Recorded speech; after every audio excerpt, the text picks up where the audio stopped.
yung mga pirinyan na mga problema ng ating edukasyon. Technical robots. Pero ano na yung about the comprehensive education of the Objects that can teach us all those things. But in general, I think it's very Don't train them to be like that in classroom. Pero I don't know, along the way na natutusin. Kasi 30,000 sa kinukuha natin papunta dun sa poste na yon. Magandang umaga po mga kaibigan. Nasa isang edisyon na naman tayo ng ating po namang tapatan sa Aristocrat. Marami tayong pag-uusapan ngayong araw na ito sapagkat kinikilala naman ang ating pamahalaan ng edukasyon, ang isa sa mga haligi at sandigan ng ating kaunlaran. So today, we're joined by Party List Congresswoman Franz Castro mula sa Alliance of Concerned Teachers. Narito po si Dr. Maria Antoinette Montealegre, Acting President of the Philippine Normal University. Sister Mary Jan Mananzan, former President of St. Scholastica College. At narito rin po naman si Dr. Maria Asuncion Azcuna, Outgoing Dean ng St. Scholastica College. Si Atty. Julio Desamito, Vice President for Admin and Finance ng Universidad de Manila. At si Dean Elmer Pineda ng College of Engineering ng Universidad de Manila. We hope that CHED and DepEd would send their representatives. But as they say, the show must go on. Let's start. If we are to look into the education system today, what do you see? Congresswoman, kayo po ang nasa mababang kapulungan. Ano po ang inyong nakikita sa katayuan ng edukasyon at ng mga guro? Oo. Thank you, Melo, sa pag-invite ng ACT Teachers Party List dito sa iyong tapatan. So, Melo, kung tatapatin kita, ang ating edukasyon ay nasa gitna ng krisis. Bakit natin nasasabing nasa gitna ng krisis? Dahil tingin natin sa ACT Teachers Party List ay yung mga perennial na mga problema ng ating edukasyon nananatili pa rin. Katulad ng halimbawa, yung sinasabi nating budget, yung curriculum, yung coordination among yung basic education at saka yung ating higher education. Hanggang ngayon, kahit na may K-12 ay ganun pa rin. At syempre, yung players, yung main players ng ating education sector ay yung mga teachers na hanggang ngayon ay yung kanilang sweldo, particular sa public school, ay mababa pa rin. Yung private talagang mababa, mas mababa naman. So, ganun pa rin yung kalagayan ng ating educational system na talagang nasa limbo at nasa krisis pa rin. Pero sinasabi po, nabanggit ni Pangulong Duterte noong nakalipas na Mayo sa Davao, nadadagdagan ang sahod ng mga guro. Hindi ba kayo natutuwa sa pangako? 2 beses niya na sinabi yun nung campaign, tapos eto ngayon, natutuwa naman kami kasi nagbibigay ito ng hope sa mga teachers, lalong-lalo na din noong pinatupad agad yung pagdagdag ng salary sa ating mga uniformed personnel. Pero what makes them special from yung, teachers? Iba kasi yung walking the talk, di ba? Iba kasi yung ginagawa sa sinasabi lang. So marami na tayong mga naging experience kay President na may mga ipinapangako na hindi naman natutupad. Pero babalikan ko po yung kalagayan namin sa Bicol. Pag napangakuan ka, pasalamat ka. Kung magkatotoo, bonus na. Ang mga teachers naman ay welcome naman yung pangako na yon. Okay. Pero nakikita talaga ng mga teachers na dahil si Pangulo ay meron naman siyang political will, na kung talagang gagamitin niya yung kanyang political will, lalong-lalo na doon sa pagpataas ng sweldo, ay magagawa. Okay. Saan naman kayang kamay ni Abraham natin kukunin yun? Ano? Pero sister, sa inyo pong pananaw, yung content ng ating mga itinuturo ngayon, ano po ang inyong nakikita? Yun na nga yung aking basic, yung aking agam-agam, yung basic thrust of education. Kasi ang nakikita ko ngayon, tingnan mo, yung mga humanities subject, konti na lang yan, di ba? So ang ibig sabihin, ano ba ang purpose ng edukasyon? Ang nakikita ko ngayon parang pwedeng we can come up with robots, no? Kasi technical robots. Pero ano na yung about the comprehensive education of the total human person? Yun ang aking anxiety ngayon na dahil sa masyadong inaalis, especially ngayon that may ASEAN tayo and you have to have the same curriculum as everybody else para with our students. Lalong lumiliit ang mga humanities, lalong nagkokonte, at puro mga technical. Sa akin, nakakabagabag ng loob yun. Kasi dapat ang edukasyon is for the human being, for the whole person. At saka for values, ethical values, mga norms. Kaya tingnan mo ngayon, I mean to say sa ating, napakahirap ngayon magturo ng values. Kasi ang example ng ating mga government officials ay puro kabastusan. No, that is the new normal. How do you teach our students about values when what they see on TV and in the actuations of their highest government officials is labag sa mga tinuturo mong values? Kaya yun, that is my concern ngayon. No? Mabigat yun Content. Speaking of content, Dr. Montealegre, ano po ang masasabi ng Philippine Normal University tungkol sa content ng mga tinuturo natin ngayon? Sa curriculum, Pakisuyo lang po nung connection. hello. Ayan. Sa curriculum po ng PNU ngayon, binago namin siya noong 2012. Binago namin, naging outcome-based teacher education curriculum. At isinama namin doon yung prescribed na curriculum na general education courses ng CHED. 36 units yata iyon. Plus, yung ibang Gen Ed na galing sa lumang Gen Ed, isinama pa rin namin.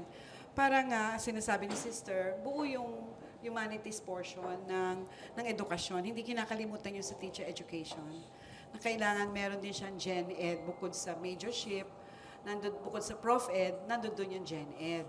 Nandun ang Rizal, nandun ang maganda rin yung may history, at sinama ng CHED nga yung mga, magaganda naman yung, maganda intention ng CHED dito sa bago nilang Gen Ed courses. Ano na po nangyari doon sa Pilipino? Ibinabalik. Ngayon, binalik namin. Pero bandang siguro third year or fourth year na. Binalik na namin. Tatlong Pilipino yon, tsaka dalawang literature na kailangang ibalik. Opo, binalik naman namin. Tapos may PE din, na ipasok ng grupo ng PE, yung kanilang PE. But this is the PE that is totally different from the PE that we know before. Yeah. Kasi ito'y nakafocus na sa fitness and wellness. Fitness and wellness. O, Okay, there's a great difference, no? yes. O, hindi basta physical education lang. Okay. Yun naman yung maganda. Pero, Dr. Azcuna, sa inyong pananaw, yung bang good manners and right conduct na dapat kasama doon sa basic education, dapat bang ibalik yun, bigyan ng emphasis? I also went to public school. Pakisuyo po, closer to the microphone. I had 5 years in public school. And ang naalala ko, every morning, titindig ka, yung national anthem. And then after that, and then maraming sinasabi na kung anong gagawin and all of that, no? Which they carried also in the classroom. I don't think we have that anymore. Kami Catholic school, no? So let's just say that meron kami ibang parang pool. Oo, meron kaming ibang mga subjects that can teach us all those things. But in general, I think it's very important, lalo na sa public school system where many students go through, to continue to have subjects like this. Kasi that's what tells us civility. How is it that we behave not only as regular human beings, but as citizens? Yun ang importante, parang nawawala yun eh. But you will also agree na hindi lahat ng pumapasok sa paaralan nakakapagtapos. Yes, oo. Okay. Let me cite a report which will still be released. No? I got hold of this report. Currently, almost all Filipino children enter primary school at age 6, but only about 80% of primary students complete the 6th grade. At the secondary level, only 1/3 of Filipino children start junior high school on time, and 1/3 of those drop out before reaching the 10th grade.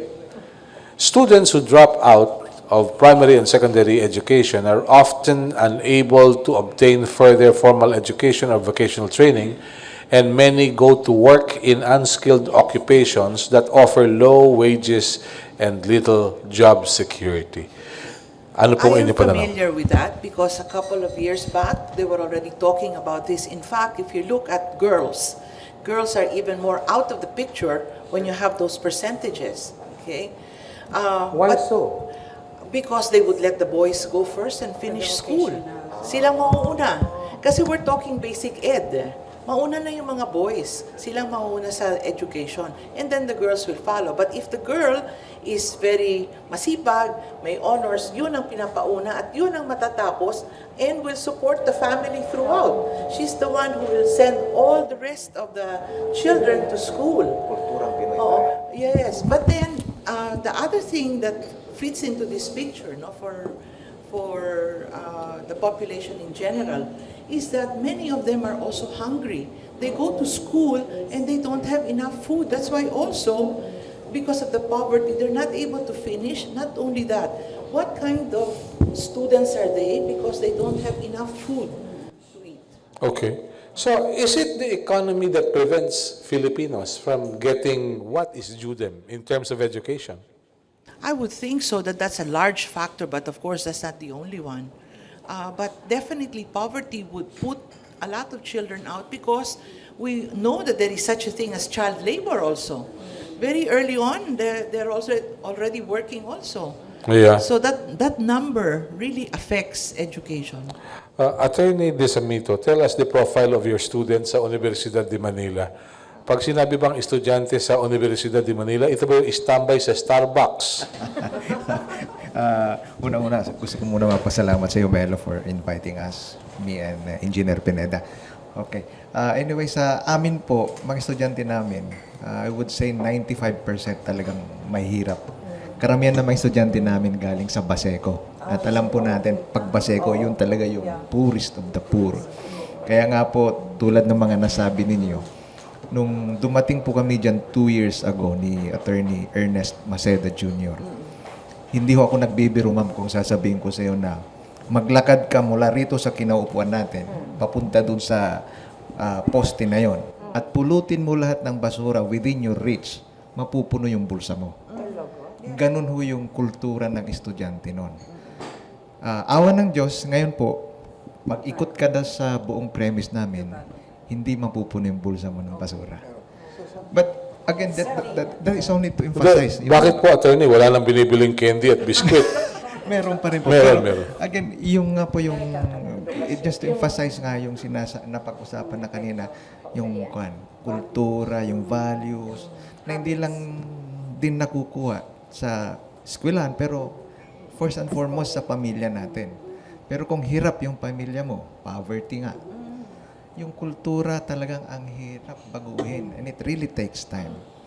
So, but I guess with the persistent and dedicated teachers na nandyan sa school natin, pwede pa rin may pag-asa pa rin. Okay. Din Pineda, kung magtatanong kayo sa mga estudyante ninyo, what motivated them to take engineering?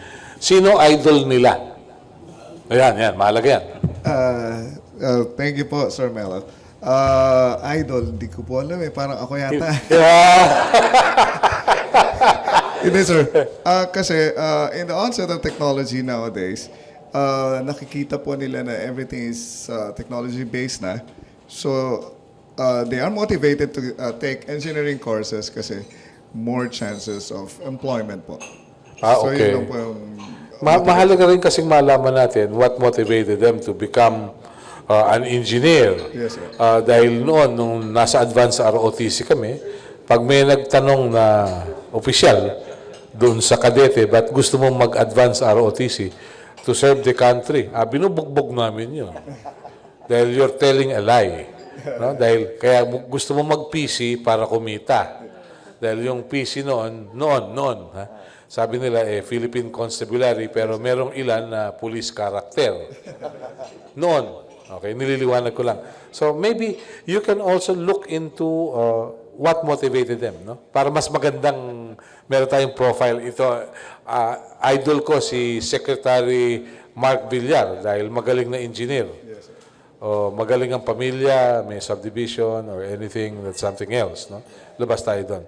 So siguro magandang assignment yan. Assignment po, assignment. Okay. I'll look into it. Sa mga teachers na estudyante may free tuition, pero I understand no problem yung tuition. The problem is subsistence. Pagbaon every day, o sa pabiling project, ito yung nagiging problema. I'm speaking from the context of PNU kasi lamang lang kami ng konti siguro sa UDM. Dahil yung amin din sinaservice, mga poor, although ngayon nag-improve yung economic profile ng estudyante namin. Medyo hindi na siya talaga from the poorest of the poor. Parang it's a cross-section na medyo may kaya kasi OFW yung parent, ganyan. Tapos doon din sa poorest of the poor na walang maipambaon kaya hindi makapasok. So ang ginagawa namin, meron kaming scholarship program. Sa ngayon, dahil free tuition, ipapagandahin namin yung scholarship program para yung dating ibinabayad sa tuition from the scholarship program, gagawin namin stipend. Kasi ito yung, i-convert na namin siya into stipend o book allowance or dorm allowance. Kasi Yeah. existing naman yung nandyan ang pera eh. So we will talk to the donors, mga scholarship donors, na this is what we're going to do with the money they have with us. Okay. Kasi free tuition na hindi na namin pwedeng gamitin for tuition. Oh, yeah. Kung mayroong magandang kwento yung pork barrel nung araw, I heard something good about Senator Raul Roco, may he rest in May peace. Roco No? meal. Yung Roco meal na Yes. yung 20 of the poorest sa isang klase are given the opportunity to have Coupon. lunch. Yes, may coupon sila. Papakita lang sa canteen din. Kakain na silang libre. Aha. Nangyari yun. Nangyari po Aha, yun. okay. Many PNU students could attest to that. Yeah, okay. Sister, You know, I have this conviction that our government or our country has enough funds to really give all people their basic necessities, basic services, as in housing, in education, and health. These are the basic services, and I believe talaga that we have enough money for it. Ang question dyan is political will at saan nilalagay ang pera. Di ba? Marami tayong pera. Pero saan mo nilalagay ito? Kasi tingnan mo, every year na lang yung problema ng pabahay. Kaya ngayon, yung mga kadamay, ngayon, they are threatened. Paano they really supposed to have a basic service of house? Bakit hindi bigyan lahat ng mga tao ng bahay? And we can afford it, I am sure. Tapos, every year, may basic na problema ng walang classroom, walang ganon. Taon-taon na lang yon. I was thinking, why don't they do this like this? Isang taon ngayon, pagtutuunan natin ng pasin, puro pabahay lang. Lahat ng pera natin na wala sa ibang budget, ilagay natin doon. Di natapos mo na isang problema. The next year naman, puro classroom. The next year naman, health. Hindi itong kung saan mo lalagay na PDAF, ganun-ganun nga, at gagawa sila ng mga waiting shed, mga ganun, na hindi naman importante. Ang ibig sabihin, saan ba ang tutok ng gobyerno kung hindi doon sa basic services ng mga tao? Sa ibang bansa, hindi nila pinag-uusapan yung mga transportation that is understood na that is in place. Dahil puro headline ito, puro transportation. Hindi ba? Bakit ba wala tayong political will na ibigay sa tao yung basic services na wag na natin pag-usapan yan dahil nandiyan na in place? yeah. Congresswoman, would you care to add? Maganda itong discussion na to. Maganda yung maganda yung sinabi ni Sister Mary Jan. Ako naniniwala ako doon sa sinabi ni Sister kasi ako Melo, teacher din ako ng public. At product din ako ng public mula elementary hanggang college. So nakita natin yung kondisyon ng ating mga estudyante sa mga public school. Although libre nga kahit na libre yung ating pag-aaral sa public school, makikita natin ang dami pa rin ng mga estudyante natin na hindi nakakapasok. Kasi nga may kakulangan. Kakulangan sa eskwela, yung baon, yung lahat. Kasi hindi naman como libre lahat, libre sa eskwelahan, libre yung project, libre yung workbook, libre hindi. Kaya talagang yun ang dapat na pagtuunan. At siyempre, mahalaga yung economic condition ng family. So yun talaga yung dapat na pagtuunan ng gobyerno natin kung paano malulutas itong mga economic problem. Kasi kahit na libre lahat, kahit papasukin mo yung mga estudyante natin, kung ang may problema sila sa bahay, dinedemolish sila, or namimilitarize sila, so paano makakapasok ang ating mga estudyante? Very well. Dean, meron kayong dalawang nag-top sa engineering, tama ba? Did I get it right? last April 2018, we got the number 2 spot Uh-huh. in the engineering licensure exam. Okay. As a matter of fact, on June 22 at the Manila Hotel, she will be awarded as one of the 10 outstanding young men of Manila. Great.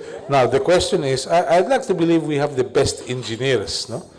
In the Philippines and probably in the world, because they're being taken by Saudi Arabia, Qatar, and everywhere. Why is it that our roads are in total disarray? You know, magandang issue to dahil Oh my God. training tayo eh. Pero ganun ang trabaho natin. Bakit? We don't train them to be like that in classroom, pero I don't know, along the way na tututo sila, or is it what they see around? Parang nagiging ano na siya, nagiging normal na there's corruption, shall I say? Kaya nagiging substandard yung mga trabaho ng mga engineers natin dito, especially sa mga streets. Aha. Lalo na doon sa mga bumagsak na mga tulay. Aha. Just recently sa Cavite may bumagsak. Tapos the other one I forgot where, naglataglag ng semento. Paglatag ng semento, kasabay na bumagsak yung buong bridge. Aha. Well, Substandard. basic lang eh. Substandard lang sir yun, no? Aha. Yung mga nilalagay nila. Kumbaga, we provide, the government provide, pero instead of providing 100%, they provide like 20 or Coming from the 30%. academe, which is more feasible, to come up with concrete roads or just to have asphalt overlays? It should be concrete kasi asphalt, sir, pagka umuulan na malakas, na Precisely, that is the point, because we have a lot of asphalt overlays in Metro Manila. Yes. So I'd like to believe some people are going to the bank with a smile. no? Yes. Yeah? Yes, please. Asphalt overlay. In Malaysia, they use a lot of asphalt, but they have drainage for it. First of all, the percentage of how they do the asphalt overlay, there is a formula for that, isn't it? Yeah, the quality of the other thing is when you have asphalt, you must have drainage. Uh-huh. Very often we don't have drainage, so you know what happens. It just Yeah. wears away with the rain. So it's good Yeah. enough only for a short period of time. So, nakaprogram na. Sister. It's not about this. Yung tinanong mo kasi, ang dami nating engineers, ang dami rin nating nurses, ang dami nating doctors. Isn't that, for me, it's ironic na tayo ang nagpapaaral ng mga gagawing staff ng Western world. Sila ba nagbabayad? Ay, tayo ang nagpapaaral. Tapos sila ang gumagana. You know, my suggestion, dapat, we should demand from all the countries where Filipino nurses, doctors are employed, they should pay for the education of each of these people that are there. Don't you think so? Wow. Diba? Oh. I am asking the government to do that. Kasi tayo pobre, pero tayo ang nagpapaaral nang magsisilbi sa kanila. You know, we have a hospital in Pambuan, Northern Samar. It's very poor. Talaga ang bayad sa amin kalabasa, yung gano'n. Hanap kami ng doktor, hanap kami ng nurses, wala. Kasi masyadong remote, yung gano'n. Okay. Nandun lahat sila siyempre, sa mga, I cannot blame them. Ha? Pero sister, may cell site ba? Ano? May cell site naman. Anong sense? Cell site. May Smart, may Globe. Of course. Oh, hindi meron. May darating. Wala. Kasi Wala pa? napakalayo. Okay. Napakalayo. At saka mas gusto nila yung pupunta sa abroad nga dahil mas malaki yung sweldo. Okay. Pero yun ang ibig ko sabihin. Tayo ang nagpapaaral. Dapat bayaran nila yung pagpapaaral natin ng mga tao na pumupunta sa kanila. Titingnan natin yan kung pupwede yan. Yes, Congresswoman, bago tayo bumalik sa PNU. Ayun, pumupunta ulit tayo doon sa purpose ng education. 'Di ba? Ano ba talaga yung objective natin sa pag-educate ng mga bata? Siyempre, dapat magsilbi ito doon sa bayan. So, nakakapag-develop sana tayo ng mga makabayan na mga estudyante na titignan yung talagang kalagayan ng ating bayan bago yung siyempre ako rin hindi natin masisisi yung mga tao na gusto rin namang for a greener pasture. Aha. At pangalawa, hindi kasi yung opportunity dito at saka yung sweldo 'Di ba? May mga nakatapos nga, contractual, may mga underemployed. Yung ganun kasi yung kalagayan, kaya Okay. hindi natin din masisisi.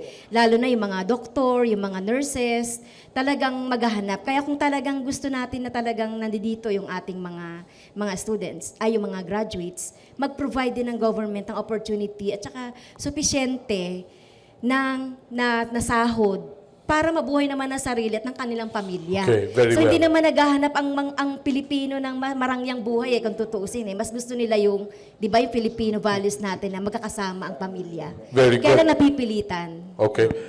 Dr. Montealegre, sa Philippine Normal University po, kung susuriin sa 100 nakapagtapos, let's say 2 years, 3 years ago, saan nandun yung karamihan sa kanila? Are they still in the Philippines? Base sa latest namin tracer study, unang sa Pilipinas naman. Kaunti lang yung talagang nag-abroad, no? May mga report lang na nagpunta sa Singapore dahil sa early childhood education. Pero karamihan, base sa tracer namin, nasa Pilipinas at karamihan nasa public school. So natutuwa naman kami na ganito yung attitude. So gusto kong isipin at namin sa PNU na kahit pa paano na-impluwensyahan namin sila na manatili sa bansa. Wala pa nga yun na pinipirmahan na contract ba return to your hometown or return service. Wala. Okay. Pero nakita naman nila siguro by example din sa mga guro nila sa PNU at pag nag-practice teaching sa DepEd, nakita nila yung kalagayan at sana nakita nila ang pangangailangan sa kanila, sa sariling bansa. May I just have an unsolicited advice? Yes. Sa mga estudyante niyo na nagtatrabaho sa pamahalaan, pwedeng pakitanong din gaano kahirap pumasok sa gobyerno.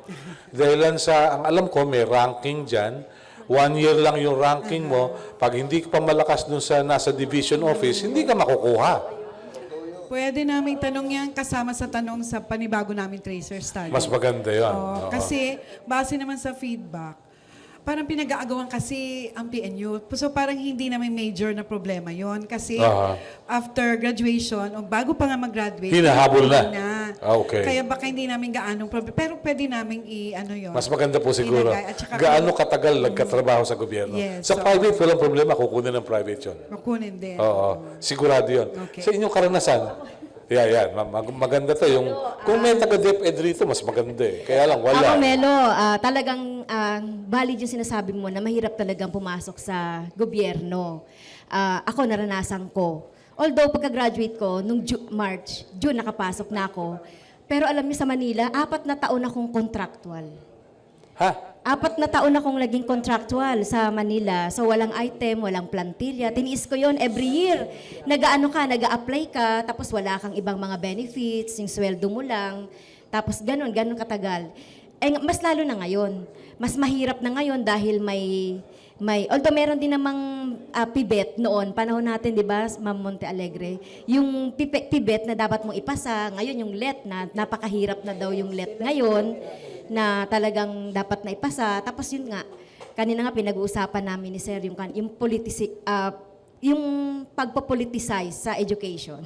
Okay. Minsan sa mga probinsya lalo na, di makapasok ang teacher na permanent kung di siya kilala ni mayor, ni governor. At ni congressman. Oo. So ganon ka-politicize ang ating Okay. ngayon. Yes, sister. Kami lang kasi ang private dito. Totoo. Ang ibig sabihin, ako natutuwa na itataas ang sweldo ng mga teachers. Pero nahihirapan din kami. Kasi meron kayong budget sa gobyerno. Hindi kami sinasubsidize ng gobyerno. Kaya ang maraming teachers namin pumupunta sa public kasi mas mataas na ngayon ang sweldo sa public. Kaysa Hindi sa ka nakilabang sa voucher system. Ano yun? Voucher system. What's that? Yung sa senior high school at high school. Oo, pero talaga sa, kunyari, kung gagawing 30,000 na yung sweldo ng mga teachers, hindi namin kaya yun. Alam mo, sa ibang bansa, kahit na private school ka, ang sweldo ng teacher mo ay binabayaran ng gobyerno. Dito dinatax pa kami. Yung ganun ba? Dapat talaga, kasi we are really, kasi kung tatanungin mo, pag sinarado mo lahat ng private school, kaya ba ng gobyerno nang bigay ng tertiary education sa lahat? Of course not. I think 70 to 80% ng tertiary education ay private. Tapos hindi kami sinasubsidize. Tapos kung tumataas ang sweldo ng mga Public. teachers sa public, we have also, kasi kung hindi, aalis lahat yung mga teachers namin. Yun ang aming dilemma. Yung viability na, no? Okay. May I just add? Yes, please. Yung po ba ang dahilan kaya magre-retire na kayo? Ang nangyayari kasi, you look at St. Scholastica, big school kami, Ateneo, Lasal, gano'n. Pero actually, maraming maliliit na Catholic schools. Hindi nila kaya bayaran yung mga matataas na sweldo. Kaya nga, mga teachers sila, magte-train sila ng 1 taon doon sa Catholic school. And then after that, lilipat sila ng public school. May credentials na sila. That's what happens. So nahihirapan din yung mga maliliit na Catholic schools which are all over the country. These are diocesan, smaller school. Yun ang nahihirapan. So, siguro hindi yan nakikita ng ibang studies. Okay. Pero actually, yan palagi yung mga problema na lumalabas sa CAP. Okay. I remember, nagtapos ako sa high school sa isang Benedictine institution sa Albay, pero nagsarado. Dahil lang sa St. Benedict's, dahil hindi na viable. St. Agnes na lang yun natitirang panlaban doon sa Legazpi. We'd like to open the floor to our colleagues from the media who may have questions. No? We can have the lady from ABS or from Rappler to start the ball rolling. Ladies? Sige na po. Bago po pumasok yung matatanda, mga bata muna. Okay? Yung current programs ng CHED, sa tingin niyo ba rumiresponde o umaangkop sa pangangailangan ng panahon? May mga programs ang CHED ngayon na yung pagbabago ng curriculum at iba pa. Tumutugon ba sa pangangailangan ng panahon? Dr. Montealegre, please. I think sa teacher ed lang masasabi ko ha. Pero sa panibagong policy standards and guidelines na nilabas ng CHED, yun naman ang purpose nila, makatugon sa 21st century education, outcome-based education. Yun naman ang intent. Ang problema na lang is how the real rollout will be done. Kasi andito yung curriculum, kaso iba-iba ang profile mo ng faculty. Halimbawa, hindi pwede i-duplicate halimbawa yung what we do in PNU, anong naman nangyayari sa ibang SUC, but we are coming from the same curriculum as prescribed by CHED. Kaya lang profile, resources, that would make a difference. But we follow the curriculum, lalo na sa teacher ed. Kaya lang nakakatalo tayo sa strengths and at weaknesses ng school. Yeah. Sa inyo pananaw, Lahat ng tertiary education, lahat pinalitan ng mga may bagong curricula yan, okay? Saka may bagong GE. Ang tinitignan nila kasi 18-year-old na itong pumapasok ngayon sa atin, hindi na 16-year-old. Supposedly, mas mature na sila, mas marami silang alam. So yung mga GE subjects deal in a very different way. Okay? At saka sa Generation Z na pumapasok ngayon, hindi na pwede lecture lang. Kailangan may blended learning, outcomes-based. Kailangan may mga field trip na napakahirap naman ng mga rules ng CHED. Okay. At gustong-gusto ng mga bata, iba-ibang klase ng interaction. Ganon ang estudyante ngayon. Pati yung teacher ngayon, kailangan matuto din ng ganon. Maski 10 years lang gap nila between the 18-year-old and a 28-year-old, may difference na yun eh. So there's a perennial teacher training component. You also need technology. Marami kang kailangan. and technology would mean money. Oh, definitely. Okay. So mahal tataas na ang naman tuition. So mahal na naman. Okay. So maraming components eh. Yes, sister. Wow, I'm going to say something positive. Wow. Sige nga, bihira yan. Hindi, kasi ganito kasi, sa bagong curriculum, tayo lang ang country na merong MOA, that is MOA number 1, 2015, na nag-mandate ng gender, what do you call that? Sensitivity. Not only sensitivity. You have to really put it into all the subjects. Anong tawag nga doon? Kailangan lahat ng universities ngayon, tertiary, they have to put up what they call God focal point. Na itong God focal point sa university have to see to it that in that university, there will be a gender-responsive administrative policies.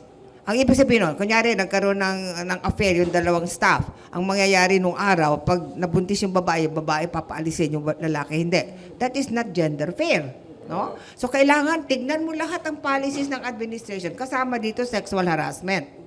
Kasi meron na tayong law against sexual harassment sa eskwelahan. So hindi na pwede yun ng hahalik? Hindi na. What if somebody famous would just kiss somebody? We will expel him. Really? We'll fire him. Okay. Number 2, they have to have gender-sensitive curriculum. It is not just offering gender studies, but that every subject must be gender-sensitive. Dapat wala silang sexist, wala dyan. Number 3, they have to have gender-sensitive research. Yung kanilang research ba, hindi sexist? At saka, ilang percentage ng kanilang research money ang nagpupunta sa gender research. Number 4, yung outreach program. Do they have a gender-sensitive outreach program? Alam mo, kung ma-implement lang natin yan, talagang mababawasan yung mga rape, yung mga pagbububog ng asawa, kasi magkakaroon ng gender consciousness both babae at lalaki. No? Ang kahirapan sa ating mga Pilipino, ang gaganda ng ating laws. In fact, we have the best laws on gender. 36, meron pa tayong mga nakarta. Ang ating sakit, implementation. Wala tayong sense how to implement our laws. Okay. Napakabigat ng binanggit nyo, ha? Sexual harassment. Pakisuyo nga, you're the lawyer here, no? Tell us more about it because, chances are, hindi alam ng karamihan yun eh. We just had our seminar 2 weeks ago. June 1. Ang bigat pala talaga yung parusa sa Anti-Sexual Harassment Act. Na ang naging worry ko talaga doon is even the administrators of the agencies, yung heads, they can be solidarily liable. So pwedeng managot. At tapos yung penalty, it can go as high as 4 million. Imagine that. 4 million yung fine? Yeah. Wow. It depends. Sa kakukutkot no 4 na milyon? Bigat. Kaya maganda nga talaga na palakasin yung GAD. Actually, sa lahat ng agencies meron na yung GAD. And under the law, I believe they're provided 15% of the budget, total budget ng agency, ang nasa GAD kaagad. Allotted yan sa GAD. Yeah. There's one famous Filipino whose expression is, my God. No?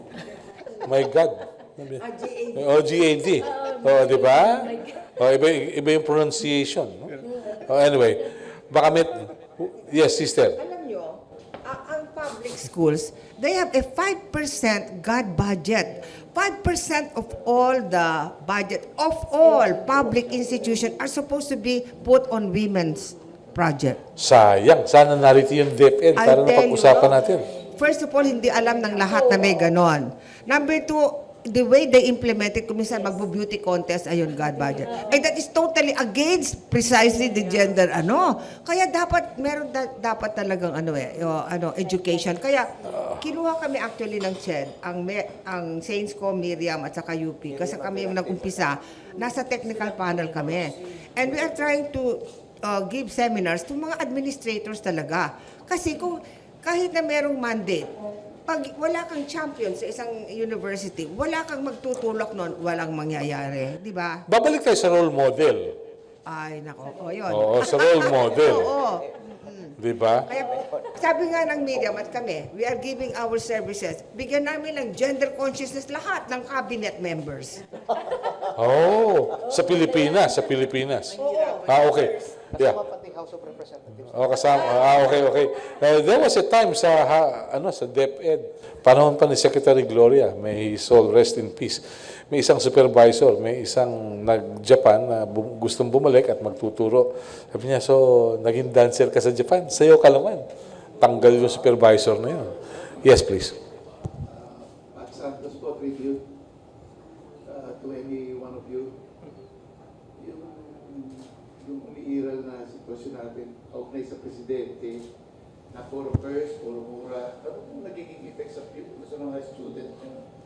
Nakikita niyo ba, nagmamarka ho ba na sa campus. Ganyan. Ano, parang Yung mga unprintables. Oo. Okay.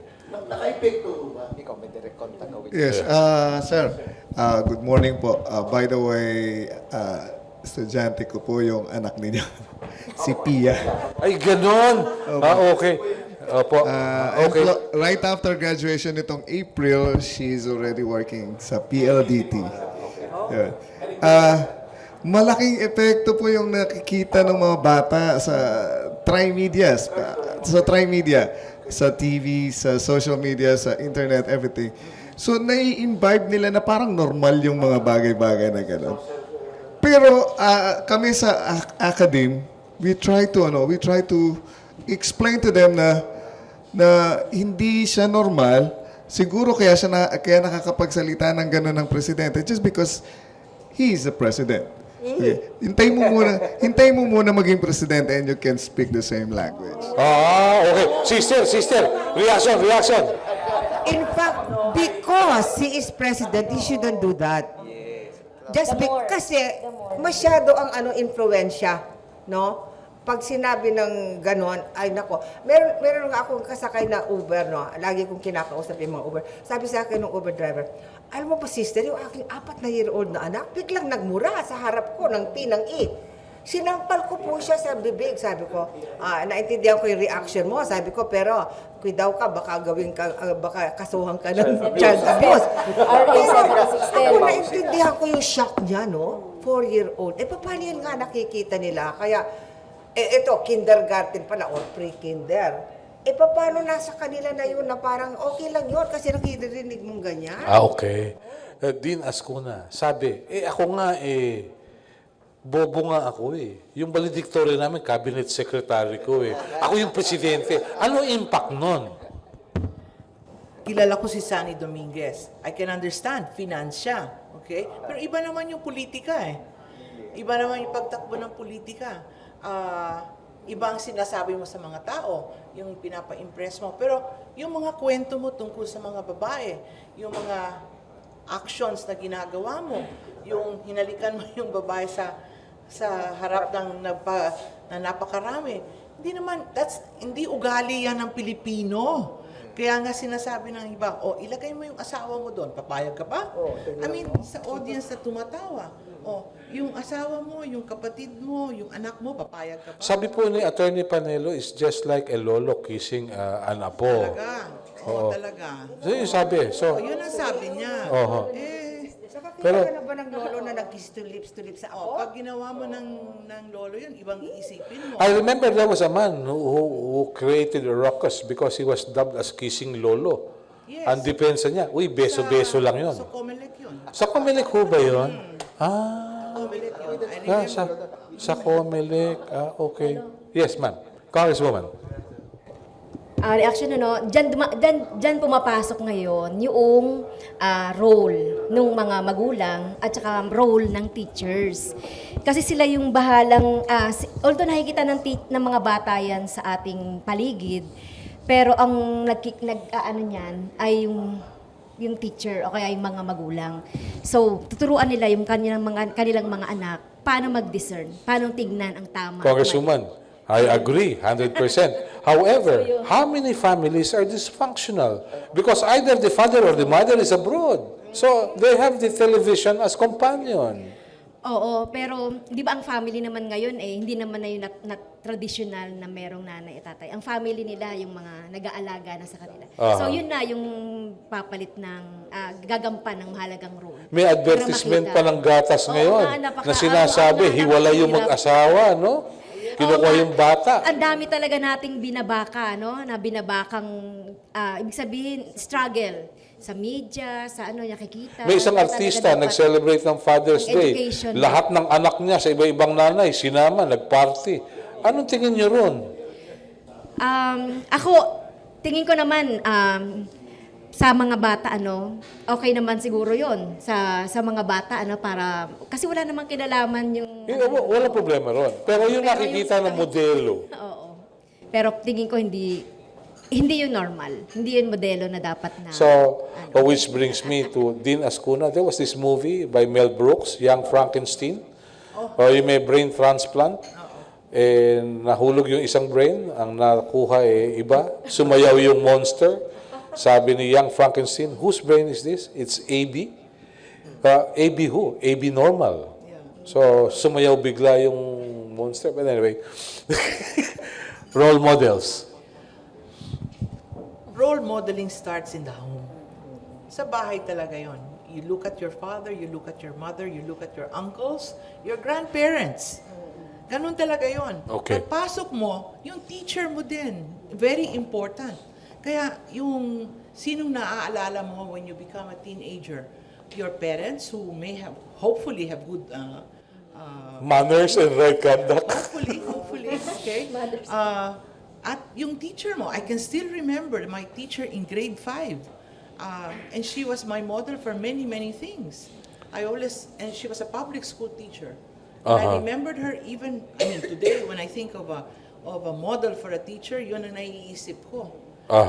Pero, kung ano nakikita mo on social media, the use of, and I can tell you that even in our school, our students also use cuss words. And when they do their Twitter and all of these things, it's all there. It's all there. They sound presidential. Oh, It it sounds very common, no? Okay. The point is, do you really have to talk that way? Is that how you deal with every single person? Eh, maghamon ka ng saksakan ng lapis. Ibang away na yun. Iba na yun. Ibang Okay. klase yun. Yes, ma'am, please. With your questions. Please. Good morning po. Pwede kahit sino po ang sumagot nito. Ano po ang comment niyo pagdating sa teacher qualification? Teacher qualifications. Ano comment? Are they competent compared, are they more competent today than they were? Education nowadays is very specialized, but it is a need of the time. Okay? Before, yung kumuha ng English, what you would call an English teacher, English major, pumapasok yun sa advertising. And marami silang nagagawa. Okay? But now, you have a mass comm graduate who would have to be in print, broadcast, advertising, all of this. Very specialized. You have, even in engineering, it's also all very specialized. But I think it's the call of the times. More and more, competency is a big word in education. It's used all the time. And I'd like to think that the students still need the experience of the real world to enhance what it is that they learn in school. From Philippine Normal University. May I add? Kasi parang domain ng PN nyo to. Teacher qualifications. I would just like to say that 2-3 years ago, we started making the Philippine Professional Standards for Teachers, or PPST. And this one would define the qualifications of teachers from novice to proficient, highly proficient, to ensure that the teachers from basic ed to tertiary would have the competencies that they should have in teaching a particular level. This is the product of the Research Center in Teacher Quality of PNU. And now we will try to harmonize this to the ASEAN Teacher Qualifications Framework. So magkakaroon din ng ASEAN qualification standards para yung teacher sa Malaysia, sa Myanmar, sa lahat, sa Indonesia, sa Philippines, pag sinabi mong novice, isa qualification nun. And then may training, pupunta sa proficient, may training uli, highly proficient. So this is the efforts now that the direction that we are taking now for teacher education and teacher qualifications. Sister. Yeah. Of course, I agree that they should be proficient in their line of work. But I still believe that they should be first, well-educated human beings before they become good engineers, good IT, yan.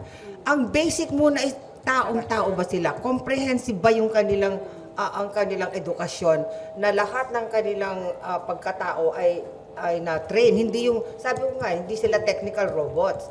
Kasi sa edukasyon kasi, hindi lang naman ang pinag-aaralan ng mga bata ay yung mga tinitingnan nila yung pagkatao mo rin. Di ba? And they are so about that. They are so, ang mga estudyante, nasabi na, ay, plastic naman yung teacher ko na yan. Hindi ba? So nakikita na yung character, hindi lang yung magaling ba yan na mag-computer, magaling ba ganyan. So aside from this technical competence, which I agree with, are they competent teachers as model of behavior, of being a true human being who is a socially oriented citizen? Sa akin, basic na yon before they become competent technicians, no? Kaya sa akin yun ang medyo kulang. Kasi nga, nawawala na nga yung mga humanities dyan, no? And that is what makes you a comprehensive. Nung araw kami, magtanong ka ng kahit ano, history, ganyan, maa-answer mo. Anong taon po yan, sister? Ancient history. Hindi, some time ago. Yun ang Pero sagot mo. ngayon, sila, alam lang nila yung sagot doon sa kanilang subject expertise. Pero wala silang general education na marunong silang pumunta sa ganitong kultura, yung ganon-ganon. Yan ang nakikita kong kulang sa pag-eduka natin sa mga teachers ngayon. Yeah. Congresswoman? Sister, can you be a bit more specific about yung kakulangan doon sa humanities Yeah. subjects? What- For example, what philosophy is that? subjects. Philosophy subjects, I got 24 units of philosophy when I was in college, no? Ngayon, meron bang philosophy subject? I don't think so. Meron. 6. O, magkano? 6 units.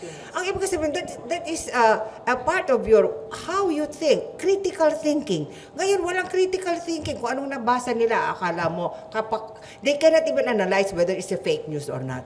But if you had a grounding in philosophy, then you would know how to be critical about what you Sister, see and what are you referring to what Paulo Freire said in his Pedagogy of the Press, that Yes. teachers deposit data and withdraw the same data during examinations Yeah. without the benefit of analysis?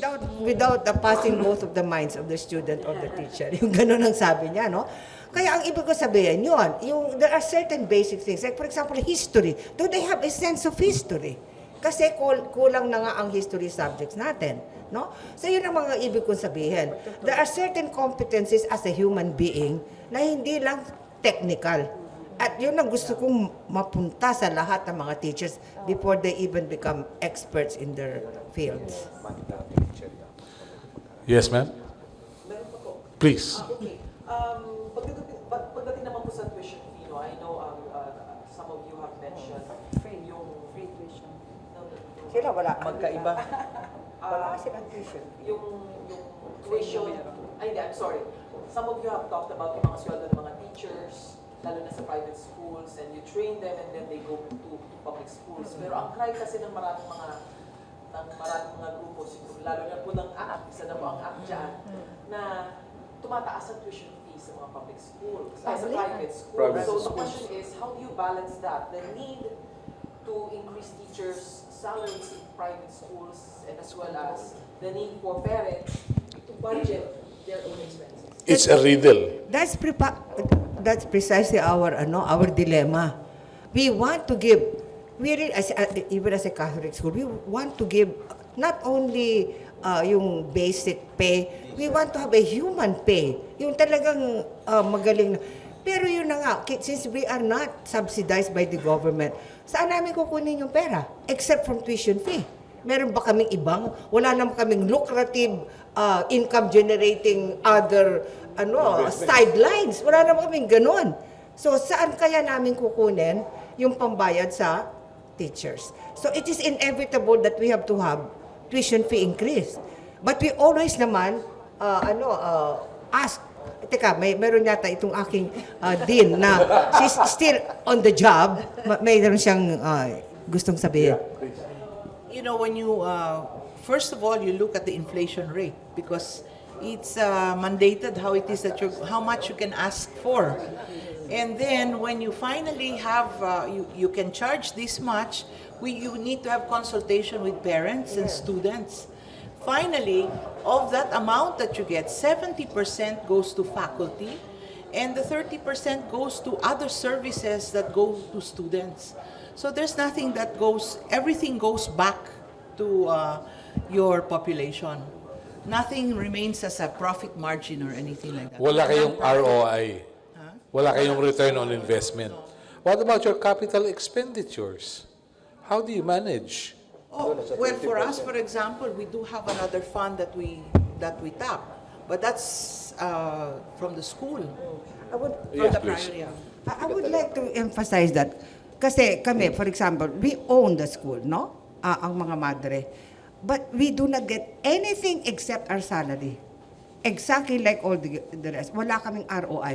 At the end of the school year, pag merong excess, babalik yon sa eskwelahan. Wala kaming kinukuha sa aming congregation. Ang pumupunta lang sa amin, yung sweldo namin, nakagaya ng sweldo ng lahat ng mga lay teachers doon. That's all what we get from the school. Hindi namin ginagawang, anong tawag doon, yung milking cow. Milking cow. Ay, hindi po. Hindi pwede.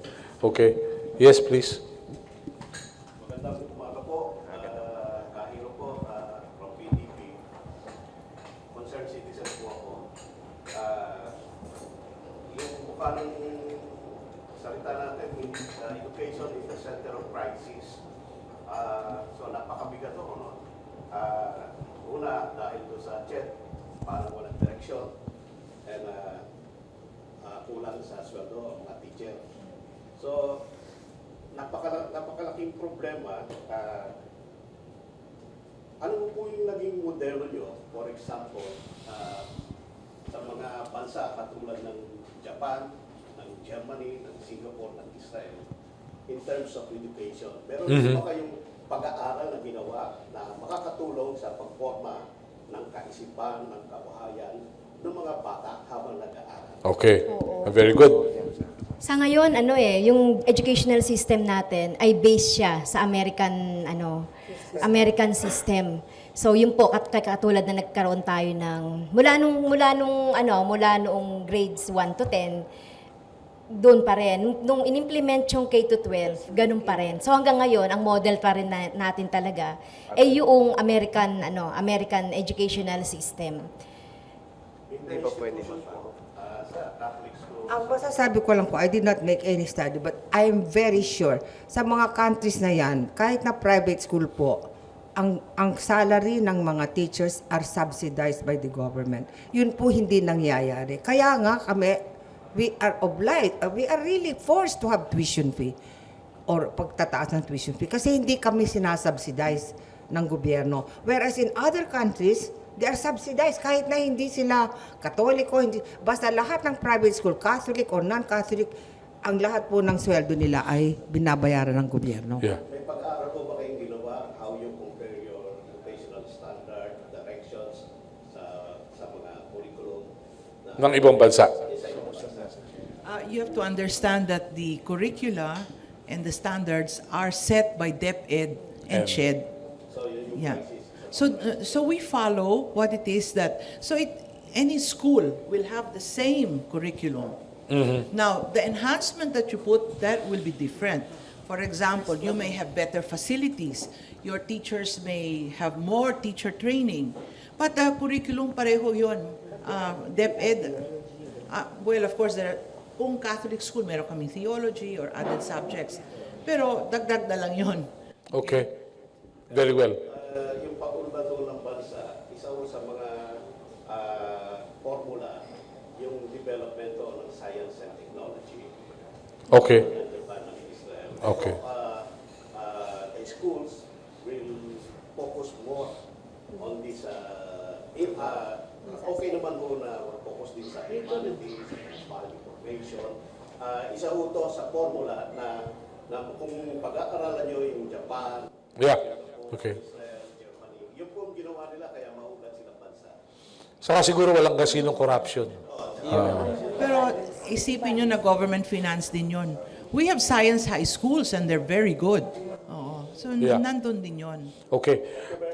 Salamat po. Pero in 1975, when South Vietnam fell, pumasok yung North sa South, na pinsala yung cathedral na maganda sa Ho Chi Minh City. Dumating yung mga komunista, kinausap yung obispo. Sabi, Bishop, we will repair the cathedral. We just have one request. Sabi ng obispo at the time, you're very welcome to repair. We just need your schools. We will run the schools. So, what difference would it make should the government take over all private institutions? Do you think it's still viable or feasible? What do you mean, viable financially or No, what? what I mean is, when the government takes over private schools or institutions, do you think the government can still do it? First of all, they cannot afford it.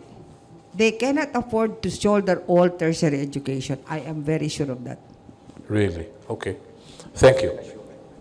Even assuming nakakayanin. Yeah.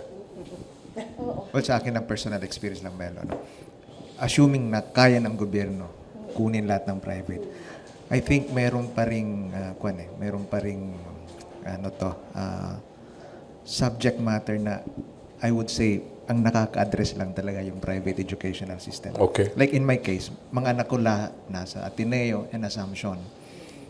Sa umpisa, ang focus ko is more on values. Uh-huh. Dahil pundasyon yung pinag-uusapan. So, Okay. dapat pag pundasyon mo maayos. So, doon ko pinasok lahat Ateneo, Asuncion. Pagdating ng kolehiyo, bahala na kayo kung saan. Importante, yung anchor niya, andun na. Okay. Hindi na siya maliligaw. So, yun ang, I think, ina-address ng private school systems natin. Okay. Na pag nakita ng mga tao to, ako sa experience ko, kahit tumaas ang tuition yan, It's worth it. papasok pa rin ang estudyante dyan. Hindi pa rin masizero yan. Okay. Yes, Congresswoman. So ang prinsipyo naman dito, Melo, ay ang edukasyon ay para sa lahat. So kung majority man ay nasa public school, dapat mag-i-address ng ating gobyerno yung lahat ng avenue para maka-afford ang lahat ng edukasyon. Okay. Very good. Yes, ma'am. Hi, boss. Just going back to yung teachers' qualifications, no? So, there was a study done by Philippine Business for Education, or that cited data from PRC, no, that we've been having a very low passing rate for teachers, around 31% over the last few years. Where do you think we're lacking po, and do you see this actually translating to a shortage of teachers, of qualified teachers in public and private? Okay.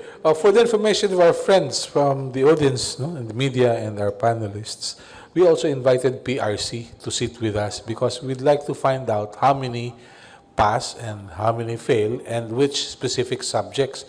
However, they declined because the time now is too short. But we will devote another time for that. But from PNU, in your experience. May ginagawa pala kami study, kaso nahirapan kami kumuha ng data from PRC. Kasi una may bayad, tapos Ano? hindi agad makalabas yung data per subject.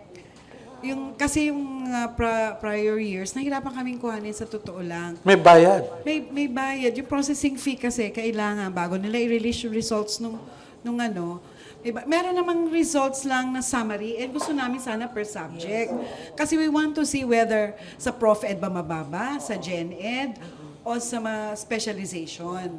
Yung ganon. So, we really have to get hard data from PRC. So, ini-negotiate namin na baka naman pwede as the National Center for Teacher Ed, yung PNU, mabigyan naman kami priority para makapaglabas kami ng data on the national performance ng mga kumukuha ng LET. Totoo yung mababa siya kasi mga 100,000 plus ang kumukuha. Ang mga pumapasa lang 30,000 sa 100,000 na kumuha. So gusto natin malaman nasaan ang weakest link. Have you tried requesting CHED for an updated For help? list? Yes. Because they are in the position to recommend the closure of non-performing schools. Because of the let standing. yes, no? of course. The let standing. I will try. And I will also talk to the Teacher Education Council, yung TEC. Baka sakali, we could have a tripartite meeting, PRC, TEC, and PNU, or Yes. DepEd once, para makita na, mag-work kami together, para makakame up kami ng talagang result. So we could help, kasi hindi naman pwedeng yung 30,000 lang pumasa. Paano yung 70,000? Anong ginagawa nun? At saka saang school galing ang mga iyan? But Saka PBED ilang has takes, ilang- data on anong schools yung low performing. May ganun silang data. Okay. Okay, So, meron ganon. magandang pag-usapan ito. We'll have another session for that. Sa inyo, sa engineering, ilan yung pumapasa? So recent board example nung April 2018. So we got 94.29% passing percentage as compared to the national passing of 40%. Really? Yes, sir. Wow, galing ha. Maganda. Congratulations. Thank you, sir. Oh, maganda yun ha. So, sir, dun pa rin papasok yung teacher qualification eh. So, we can follow the prescribed qualification coming from CHED kasi naglabas po sila ng qualification. You have to be vertically aligned for you to be able to teach and handle major subjects. Pero I still believe industry experience counts a lot. Because right now, what we've done for the last how many years, like 3 years, so we hired industry practitioners also. Okay. So that explains bakit yung anak ko nagtuturo din sa Lasal. Yes, sir. Dahil practitioner siya. Yes, sir. Okay. So ganun pala yun. Oh, okay. Yes.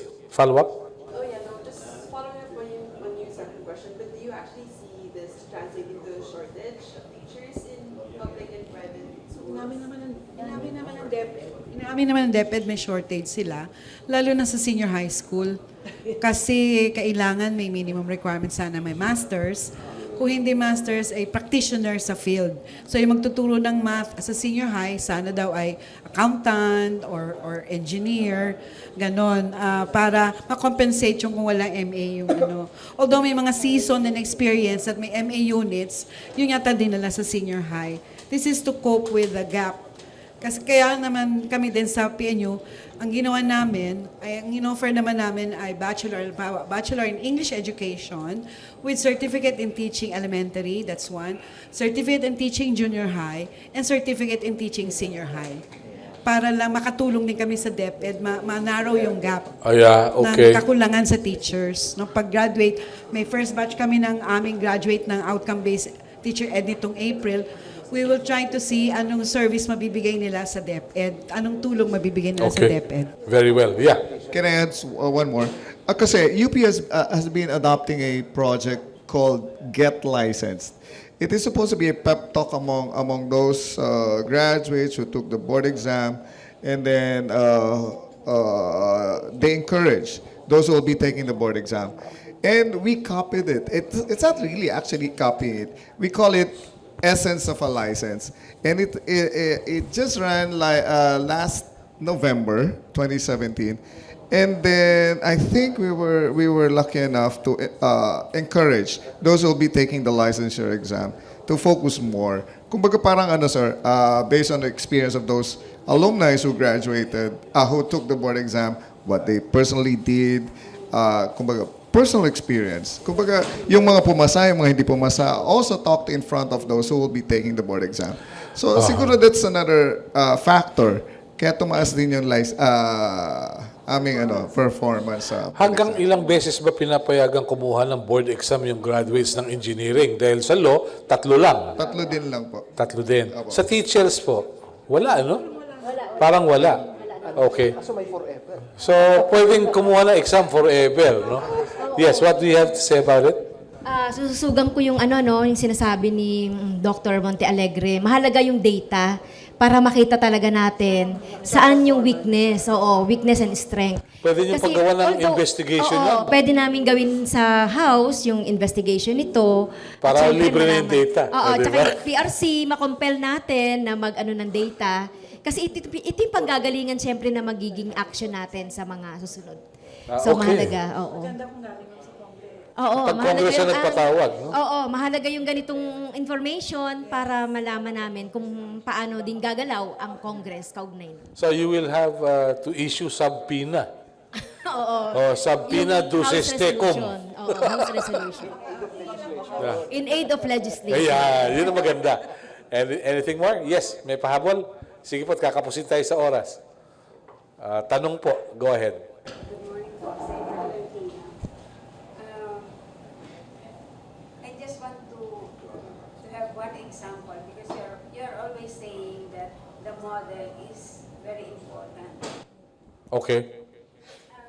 Pastor Apollo Tibuloy is sending to school 3,200,000 kids. And most of them many are drug addicts, many were bakla, now no more because there is a model that they are following. Okay. So if we have Okay. Okay. Yeah. Thank you very much. Role models. Okay. Should it be faith-based? Should it be politically based? Ano ba ang role model aside from parents, teachers? I remember when I was in the elementary grades in Pasay, our scout master was macho. Pero later on, nakita ko sa Bicol, yung scout master na pang boy scout, dapat pang girl scout. So, paano yun? Sa halip na maging scout master, nagiging girl scout. Parang mahirap yata yung role model, sister. So, aside from parents and teachers, sino pa titingnan ng mga kabataan? In closing na to, ha? Yung mga adults, I mean the adults that they get in contact with, especially yung hinahangaan nila ba? Yung mga basketball players, mga ganon, yung hero, pati siguro mga artista, di ba? Di ba kung hinahangaan ng mga estudyante yung mga tao na adults, yun ang most probably, yun ang i-imitate nila. Kaya napaka-responsibilidad natin ng mga adults yun, na that we will really act na parang responsible human beings na talagang pwede tayong gayahin ng Okay. mga kabataan. Yes, Dean. I was just struck by the example of Kiboloy. But we know that what happened was they had an issue in Hawaii. So how is that looked upon by his group? Okay. We'll reserve a debate later on. Okay? Later na po. Yes, Dean. We're pressed for time. Yes. Yes, sir. Sabi nga ni sister, yung mga adults, we can be like whatever or whoever we are, pero in front, we just have to know the norms. We just have to understand the norms. Like, you're like this, you should not be doing whatever that will have negative impact to students. Yun lang, sir. Okay. As a teacher education institution, PNU sets the role model for teachers. So sana ma-maintain yun. Ang teachers ang tinitingala, yan ang iniidolo mo. At marami naman sa aming graduate ang sinasabi, kaya kami nag-teacher kasi yung teacher nila sa high school, elementary, ay inidolo nila. Sana ma-maintain ito na ang teacher ay may integridad, di ba? At nananalig sa totoo, sa katotohanan, at may puso para sa serbisyo. Ito yung role model na binubuo namin, no? Truth, excellence, service. At dapat ang motto. Very well. Thank you. Yes, Mr. Vice President. Naalala ko nung kinumbinsi ako ni classmate ko, ni Attorney Ernest Maceda, to join UDM. Ang pinang-convince niya sa akin, partner, sabi niya, alam ko nasa Rotary ka, medical missions, you benefit 1,000, ganyan-ganyan. Pero ilang beses yun in a year, sabi niya. Dito sa UDM, for every single act you do, on a daily basis, sabi niya, you affect 15,000 lives. Kasi at that time, 15,000 enrollees namin. So kung ganun, sabi ko, mas mabigat palang responsibilidad na dapat ikaw mismo, sarili mo maging role model. Mayroon ko mang personal na gustong gawin na medyo masama, itago mo. Pero pagkaharap mo ng estudyante, dapat iba na yung tindig mo. Dahil nga, sa bawat kilos mo, bawat maling magawa mo, 15,000 na kabataan ang maapektuhan mo. So, iyon ganun kahalaga sa amin. Ang awa ng Diyos naman sa 2 taon namin paglalagi sa UDM, I think masasabi ko na maayos na po ang mga bata namin. And with the help of our teachers, na itutuwid namin kung anumang kunting baluktot meron silang napupulot sa kanilang daan. Congresswoman. Naniniwala talaga ako, Melo, no? Yung teacher talaga, yung role model ng ating mga kabataan. Minsan nga, di ba, mas naniniwala pa sa mga teacher ang mga bata kaysa sabihin ng magulang. Ito sinabi ng aming teacher, kaya ito yun eh. Kaya talaga napakahalaga. At very proud ako, Melo, no, na naging teacher ako. Kaya yun po. At syempre, bilang teacher, dapat na alam din natin paano direksyonan yung mga nangyayari sa ating paligid, paano natin ituturo ito sa ating estudyante. At syempre, as a role model ng ng mga bata, dapat alam natin yung ano yung direksyon ng education na gusto natin. So gusto natin yung education ay magsilbi para sa lahat, magsilbi sa mamamayang Pilipino, at syempre, edukasyon na talagang magpapaunlad ng ating bayan, hindi ng ibang bayan. Thank you very much. With that, we bring to a close our edition for Tapatan sa Aristocrat. Marami pa pong mapapag-usapan sa mga susunod na edisyon. I'd like to thank our guests who took time out to be with us today. But let me end our session today with a simple Irish blessing. May your neighbors respect you, troubles neglect you, the angels protect you, and heaven accept you. With that, we bring to a close our presentation today. Have a nice day. Magandang umaga po. Maraming salamat.